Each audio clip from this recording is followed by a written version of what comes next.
Italy's former flagship, the aircraft carrier Giuseppe Garibaldi, may soon find a new home under the red and white flag of Indonesia.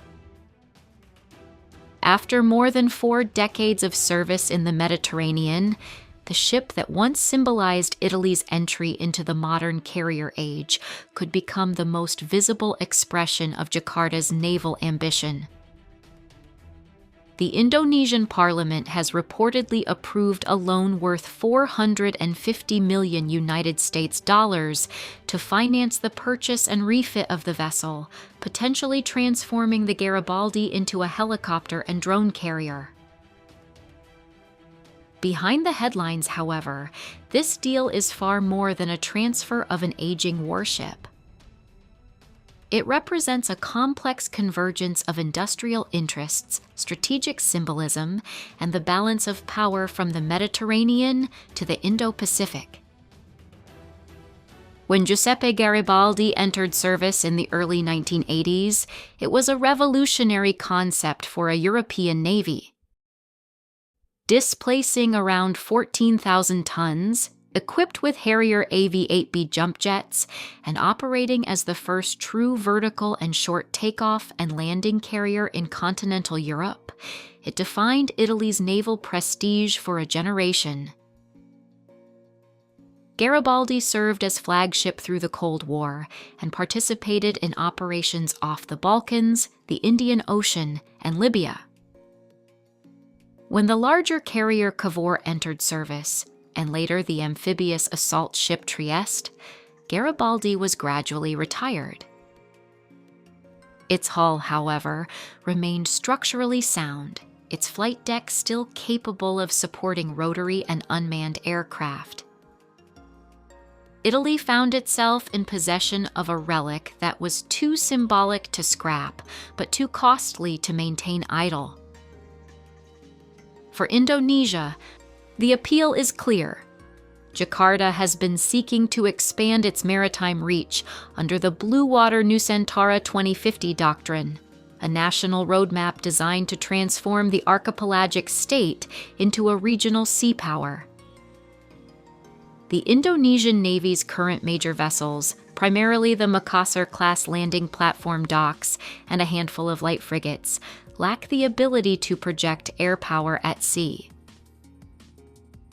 Acquiring the Garibaldi, even in a limited role, would instantly elevate Indonesia into a new tier of naval capability.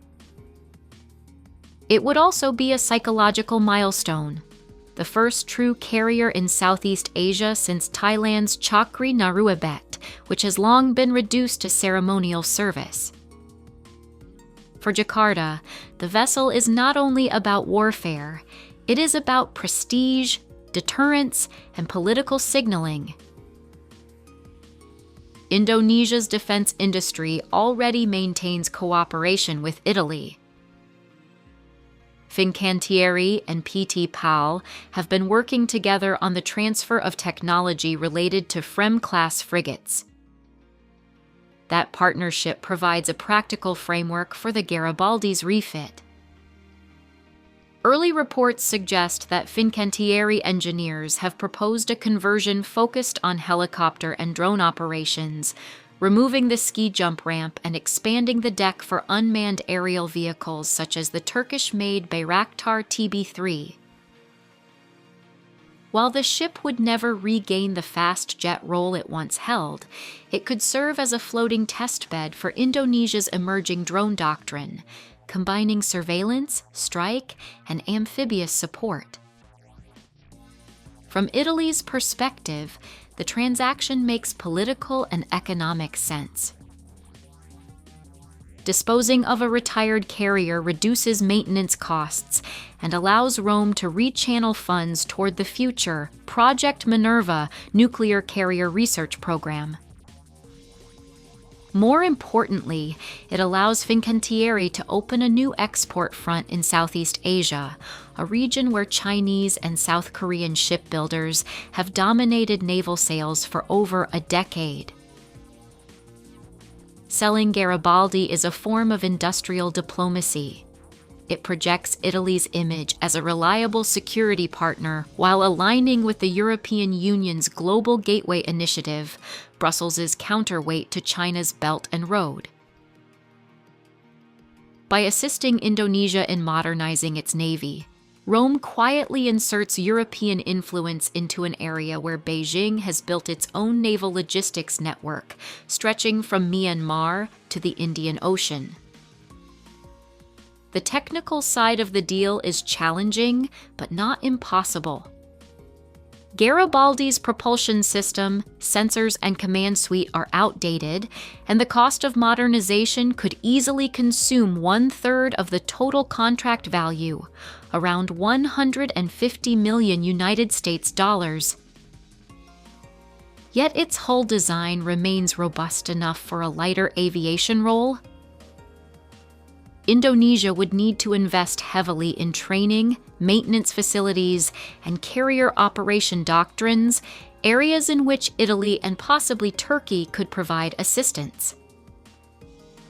For Jakarta's Navy, which has limited experience in deck aviation, the learning curve will be steep but strategically transformative. A refitted Garibaldi equipped with helicopters, vertical takeoff drones, and amphibious support capabilities could operate as a flagship for humanitarian missions, maritime surveillance, and deterrence patrols across the archipelago. Financially, the project is ambitious.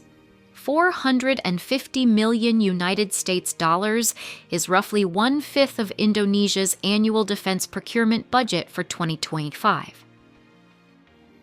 Domestic critics question whether the country can afford to sustain a carrier fleet when priorities such as submarine renewal and air defense modernization remain incomplete.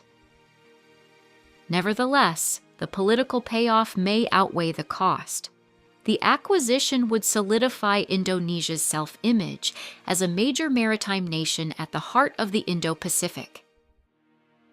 It would also signal to regional powers, especially China, that Indonesia is capable of balancing soft diplomacy with visible military capacity. In the broader strategic context, the Garibaldi Deal exemplifies a new form of transcontinental defense diplomacy. Italy's naval exports have grown from frigates and patrol ships to full-scale platforms capable of reshaping regional balances. For Indonesia, a country of 17,000 islands straddling vital sea lanes, control of the maritime domain is existential. The refitted Garibaldi could operate near the Natuna Islands or along the Malacca Strait, projecting presence across key trade routes. Even if its air wing consists only of helicopters and drones, the political effect of a carrier hull flying the Indonesian flag is immense. For Southeast Asia, it could reignite a regional race for maritime prestige and compel neighbors to reassess their naval priorities. The transaction also fits within a subtle competition for influence between Europe and China. Beijing's Belt and Road investments have brought infrastructure and port access across the Indo-Pacific, but Italy's industrial outreach demonstrates an alternative path, offering capability, not debt. For Rome, this is also a message to allies within NATO. Italy is not just a southern European navy guarding the Mediterranean, it is a maritime actor with a global footprint. By linking its defense exports to diplomatic strategy, Italy reinforces its standing within the alliance and asserts its industrial autonomy amid the European Union's drive for strategic sovereignty. Of course, skepticism remains. Garibaldi is an old vessel, and Indonesia's operational challenges are considerable. The cost of refit, training, and long-term maintenance could exceed early projections. Yet, in strategic terms, the symbolism may be worth more than the steel. A functioning carrier, even if limited, offers Indonesia a platform to experiment, learn, and shape doctrines that no other regional power currently practices. For Italy, the deal underlines a broader trend, using legacy platforms not as scrap metal, but as instruments of soft power, opening doors to markets and partnerships far beyond Europe. In the end, the Garibaldi Deal stands as a bridge between two oceans and two ambitions. Italy passes on a symbol of its naval maturity. Indonesia receives a tool for its maritime awakening. If the refit proceeds as planned, the ship that once sailed the Mediterranean under NATO command could one day patrol the waters of the Indo-Pacific under a new flag, connecting the past and the future of naval power. From Taranto to Surabaya, from the old center of empire to the new frontier of maritime rivalry, an aging Italian carrier may yet shape the next chapter of sea power in the 21st century.